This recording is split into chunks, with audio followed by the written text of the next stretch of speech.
There was a time when getting your first tech job as a junior developer was not only possible, it was actually relatively easy. You would graduate from college, maybe do a coding boot camp, and just like that, a company would take you on as a junior developer. I graduated college in 2014. Today, I actually run a WordPress development agency where I've hired developers, mentored juniors. So over the years, I've got to see the industry shift in real time. 2014, we were actually in the middle of what a lot of people called an app boom.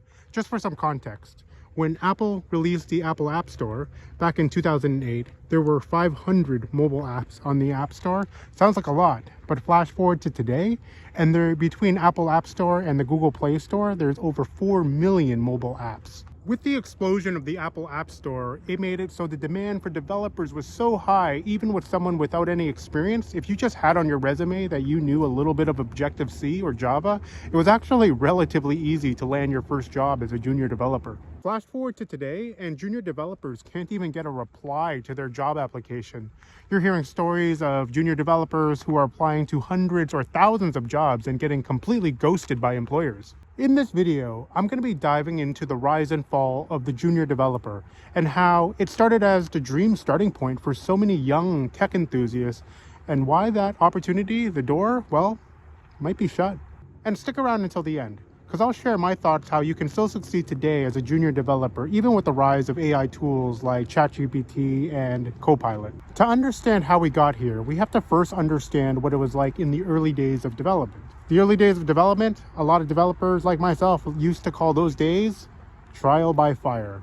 Companies would hire multiple junior developers, give them all very messy code bases that made absolutely no sense with notes from the previous developer that nobody understood, and they would give it all to you, stick it on your table, and tell you you have until Tuesday to solve all their problems. And somehow, if you survived, well, they considered that you are somebody worth keeping.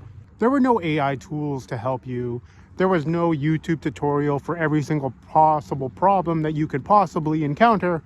All you had was maybe a forum like Stack Overflow and a prayer. Flash forward to today, and the picture is completely different.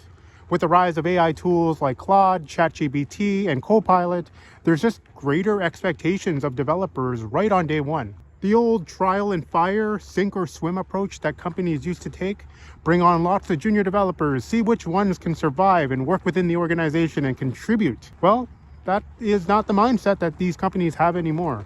Nowadays, companies expect that on day one, that even a junior or entry-level developer joining their team, they're already expected to perform at around a mid-tier level. Today, you're expected to have been contributing to side projects in your own spare time. That would mean things along the lines of contributing to open source projects, building your own app, or building your own website. So you have to contribute to these side projects in your own spare time along with your education in order to get the requisite experience to work with a company in the first place. Maybe you never had a job as an actual developer. Nobody's actually given you a salary, but in your own spare time, you did build a Facebook competitor, for example. Hey, maybe it only has 4 users, but it has everything it needs to do. It has user login, it has posting, it has subscriptions. Hey, it even has a system that has an e-commerce functionality built to it that you connect it to Square. So something like that. That's what it takes nowadays as a junior developer to make you stand out of the field.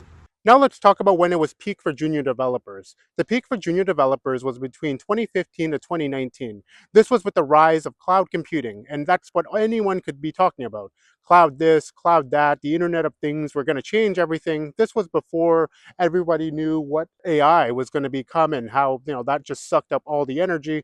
At the time, between 2015 to 2019, it was all about cloud computing and scaling infrastructure. At the time, if you knew how to code, people didn't want to hire you today. They wanted to hire you yesterday because they needed as much help as they could possibly get. And then what really poured gasoline on the fire, you know what the answer is? The answer is COVID. When COVID happened, every business went into lockdown. This meant that every business needed to completely digitize their entire operation. Here in Canada, we actually had something called the CDAP program, the Canadian Digital Adaptation Program.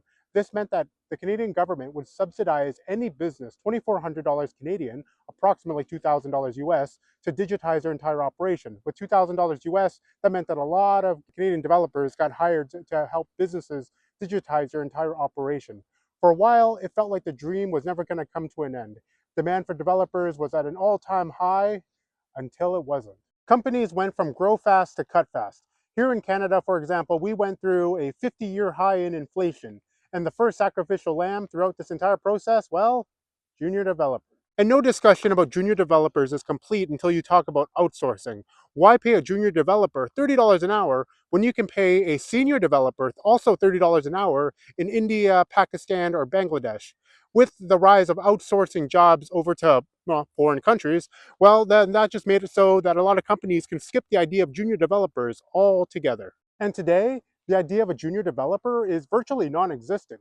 Just ask a recent tech grad what it's like trying to enter the job market. So many of them went through school or coding boot camps, chasing their dream of entering the tech industry. Well, for them, the dream is just gone. So, what lessons can we take from all of this? Well, I've got two answers, one for aspiring developers and one for business owners. For aspiring developers, you can't wait for the system to create space for you. You have to create your own space. Build projects, contribute to open source, prove to people that you can ship real products in the real world. Focus on networking and relationships. They mean far greater than certificates and degrees. For small business owners, a junior developer can still be a smart investment if you plan for it. Junior developers can still be used for automation, help with internal tools, small support, and that does mean sometimes simple IT tasks too. Remember, today's junior developer are tomorrow's tech leads. If you nurture them, if you grow with them, that does mean that they can become loyal and one of the best smart investments you can make over time for your business. The truth is with a junior developer is they didn't fail, we failed them. We used to give that 21-year-old a shot to prove themselves. Well, now no experience means no access. No access means no future. But maybe it doesn't have to stay that way. Maybe we can reimagine what a team is like, and that does have room again for a junior developer. But I want to hear from you. Are you a junior developer? Did you recently struggle to find a job? Did you recently hire a developer, and how did that go? Drop a line. I read all the comments. If you care about this topic, if you care about building good teams, then like, subscribe, and share this video, or share with somebody that you think needs to see it.